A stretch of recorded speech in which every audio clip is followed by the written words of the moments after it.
بسم اللہ الرحمن الرحیم. السلام علیکم dear students. You are welcome to HSC online teaching class.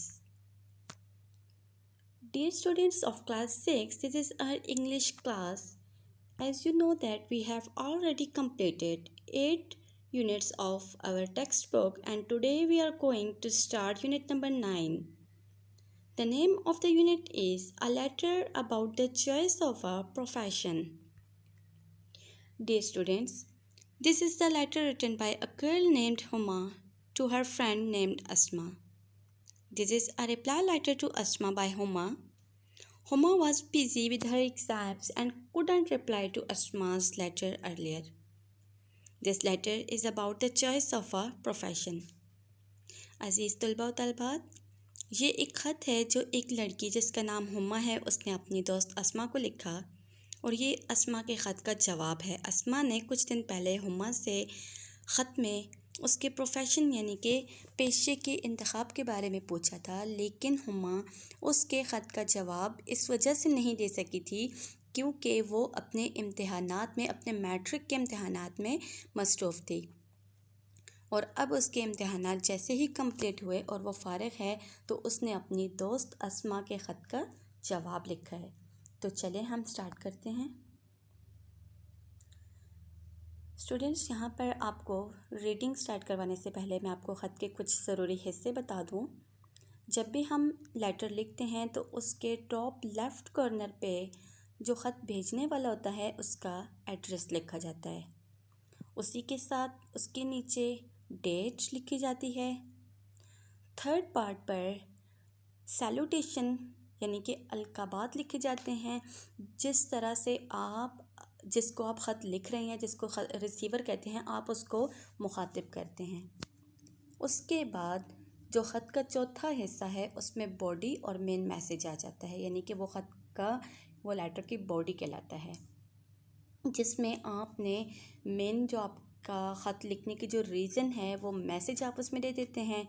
Last میں آپ لیٹر کی کلوزنگ کرتے ہیں جس میں آپ جو ہے اگر آپ اپنے ریلیٹیوز کو لکھ رہے ہیں، یعنی کہ اگر آپ انفارمل لیٹر لکھ رہے ہیں تو آپ دعا سلام وغیرہ کر کے اپنے لیٹر کا اختتام کرتے ہیں.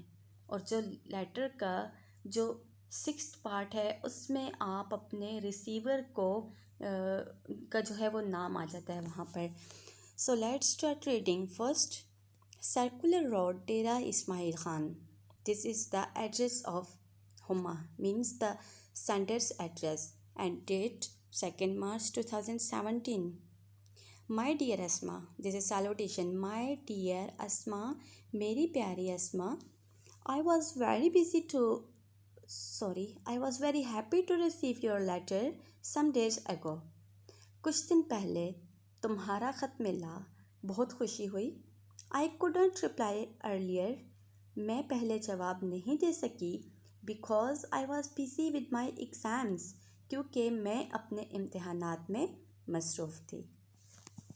Earlier mean پہلے، happy mean خوش ہونا، receive mean موصول ہونا، and ago mean پہلے. Now I am free. اب میں فارغ ہوں. You have asked me what I wish to do after getting through the SSC examination. تم نے مجھ سے پوچھا ہے کہ SSC امتحانات یعنی کہ میٹرک کے امتحانات پاس کرنے کے بعد میں کیا کرنا چاہتی ہوں. wish mean خواہش ہونا یا چاہنا. getting through یعنی کہ گزر جانا یا کسی چیز کا پاس کر لینا. باجی tells me to join computer science group. باجی مجھے کہتی ہیں کہ میں کمپیوٹر سائنس گروپ میں شرکت کروں. ابو wishes me to join the college of home economics.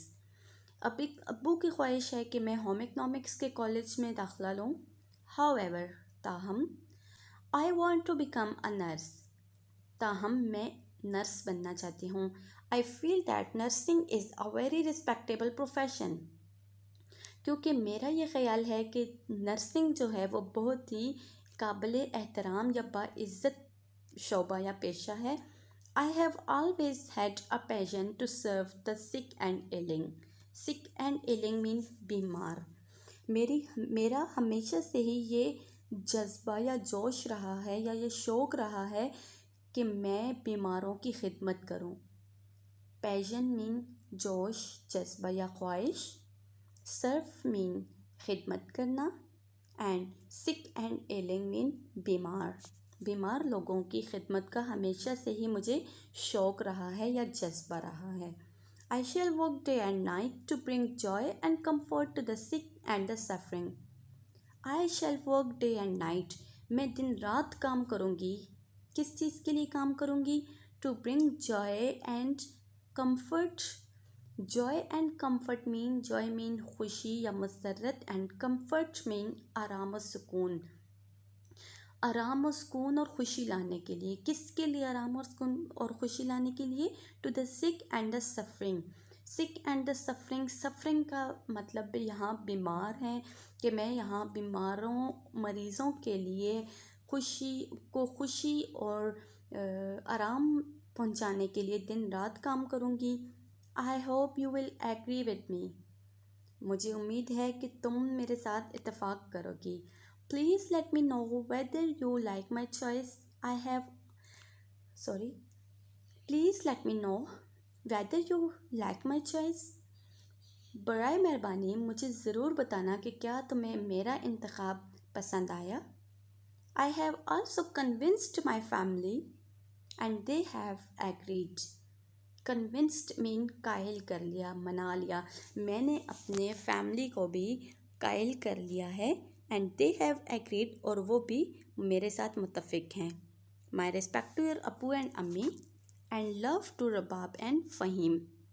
امی ابو کو میرا سلام اور رباب اور فہیم کو پیار. Yours truly تمہاری مخلص نیم ہما. Let's read it once more.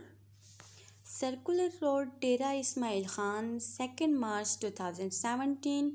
My dear Asma, I was very happy to receive your letter some days ago. I couldn't reply earlier because I was busy with my exams. Now I am free. You have asked me what I wish to do after getting through the SSC examination. Baji tells me to join computer science group. Abbu wishes me to join the College of Home Economics. However, I want to become a nurse. I feel that nursing is a very respectable profession. I have always had a passion to serve the sick and ailing. I shall work day and night to bring joy and comfort to the sick and the suffering. I hope you will agree with me. Please let me know whether you like my choice. I have also convinced my family and they have agreed. My respect to your Abbu and Ammi and love to Rabab and Fahim. Yours truly, Huma. Dear students, here you can see the meanings of some difficult words from this letter. Here are their English and as well as Urdu meanings. You are required to memorize these words and their meanings, these words with spellings and their English and Urdu meanings as well, and write these words meanings into your neat notebook. عزیز طلباء و طالبات، اس lecture کو آپ بار بار سن کر ذہن نشین کر لیں. اس لیکچر کے ساتھ آپ کو ایک اسائنمنٹ دی جا رہی ہے جو کہ اسی لیکچر میں سے بنائی گئی ہے. آپ اس اسائنمنٹ کو اسی صورت میں حل کر سکیں گے جب آپ نے لیکچر کو ٹھیک سے سنا سمجھا ہوگا. لہٰذا اس کو بار بار سنیں اور سمجھنے کی کوشش کریں. بہت شکریہ. اللہ حافظ. اپنا خیال رکھیے گا.